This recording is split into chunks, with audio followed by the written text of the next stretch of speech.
जय श्री कृष्णा प्यारे भक्तों। कैसे हैं आप लोग। आशा करती हूँ सब लोग अच्छे होंगे। मैं भी बिल्कुल ठीक हूँ। भक्तों, आज की कथा लड्डू गोपाल से जुड़ी हुई है। लड्डू गोपाल की सत्य कथा। मित्रों, शुरू करते हैं लड्डू गोपाल जी की एक सुंदर कथा। मित्रों, कमल किशोर नामक एक व्यक्ति सोने और हीरे के जवाहरात बनाने और बेचने का काम करते थे। उनकी दुकान से बने हुए गहने दूर दूर तक मशहूर थे। लोग दूसरे शहर से भी कमल किशोर जी की दुकान से गहने लेने और बनवाने आते थे। चाहे हाथों के कंगन हो, चाहे गले का हार हो, चाहे कानों के कुंडल हो। उसमें हीरे और सोने की बहुत सुंदर मीनाकारी होती कि सब देखने वाले देखते ही रह जाते। इतना बड़ा कारोबार होने के बावजूद भी कमल किशोर जी बहुत ही शांत और सरल स्वभाव वाले व्यक्ति थे। इनको इस माया का इतना रंग नहीं चढ़ा हुआ था। एक दिन कमल किशोर जी के कोई मित्र उनकी दुकान पर आए, जो कि अपने पत्नी सहित वृंदावन धाम से होकर वापस आ रहे थे। उस मित्र ने सोचा कि चलो थोड़ा सा प्रसाद अपने मित्र कमल किशोर को भी देता चलूं। उनकी दुकान पर जब वो पहुंचा, तब कमल किशोर का एक कारीगर सोने और हीरे के जड़ित बहुत ही सुंदर हार बनाकर कमल किशोर जी को देने के लिए आया था। कमल किशोर जी उस हार को देख ही रहे थे कि उनके मित्र उनकी दुकान पर आ पहुंचे। कमल किशोर के मित्र अपने साथ वृंदावन से एक बहुत सुंदर लड्डू गोपाल जी, जिनका स्वरूप अत्यंत मनमोहक था, उनको साथ लेकर आए थे। जब उनके मित्र दुकान पर बैठे तो उनकी गोद में लड्डू गोपाल जी विराजमान थे। मित्रों, कमल किशोर जी ने लड्डू गोपाल जी के मनमोहक रूप और उनके सौंदर्य को देखकर अत्यंत आनंदित हुए। उन्होंने अपने हाथ में जो हार पकड़ रखा था, उस हार को उन्होंने लड्डू गोपाल जी के गले में पहना दिया और अपने मित्र को कहने लगे कि देखो तो सही, इस हार की शोभा लड्डू गोपाल जी के गले में पड़ने से कितनी बढ़ गई है। उनके मित्र और कमल किशोर आपस में बातें करने लगे। बातों बातों में ही उनके मित्र लड्डू गोपाल जी को हार सहित लेकर चले गए। दोनों को ही ना पता चला कि हार लड्डू गोपाल के गले में ही पड़ा रह गया। कमल किशोर जी के मित्र अपनी पत्नी सहित एक टैक्सी में सवार होकर अपने घर को रवाना हो गए। जब वो टैक्सी से उतरे तो भूलवश लड्डू गोपाल जी उसी टैक्सी में रह गए।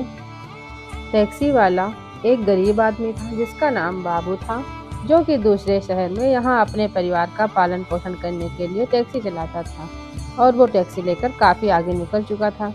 आज उसको अपने घर वापस जाना था, जो कि दूसरे शहर में था।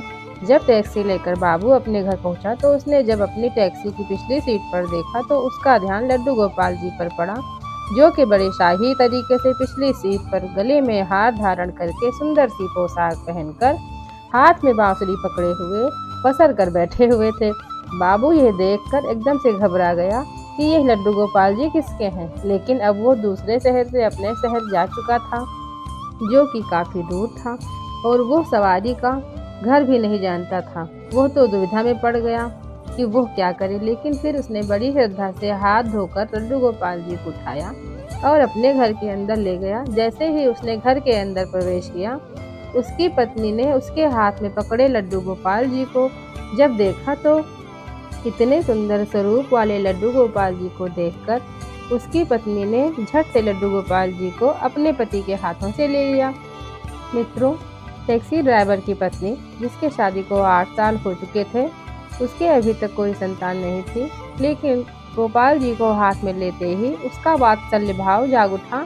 उसकी ममतामयी और करुणामयी आंखें झरझर बहने लगी। ममतावश और वात्सल्य भाव के कारण ठाकुर जी को गोद में उठाते ही उसको ऐसा लगा उसने किसी अपने ही बच्चे को गोद में उठाया है।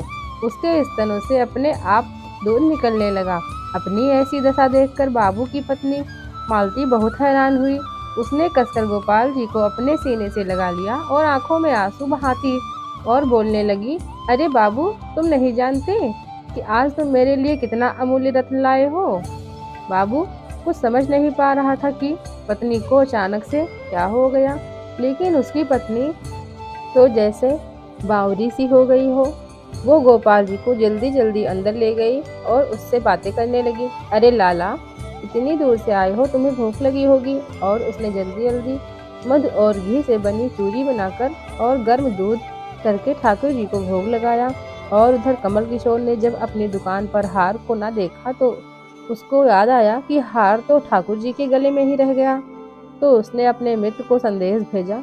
तो मित्र ने आगे से जवाब दिया कि अरे मित्र, वो माखन चोर और चितचोर हार सहित खुद ही चोरी हो गए। मैं तो खुद इतना परेशान हूँ। कमल किशोर अब थोड़ा सा परेशान हो गया कि इतना कीमती हार ना जाने कहाँ चला गया। मुझे तो लाखों का नुकसान हो गया।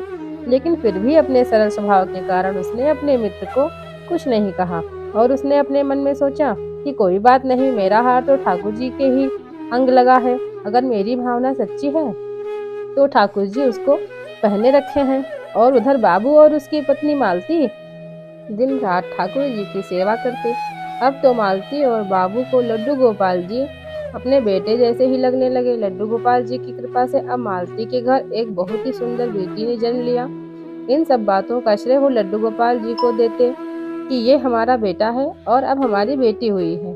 अब हमारा परिवार पूरा हो गया। मालती लड्डू गोपाल जी को इतना स्नेह करती थी कि रात को उठ उठ कर देखने जाती थी कि लड्डू गोपाल जी को कोई कष्ट तो नहीं है।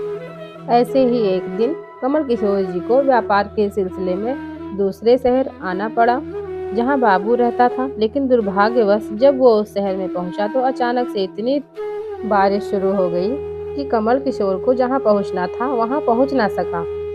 और तब वहां बाबू अपनी टैक्सी लेकर आ गया और उसने परेशान कमल किशोर को पूछा, बापू जी आप यहाँ क्यों खड़े हैं?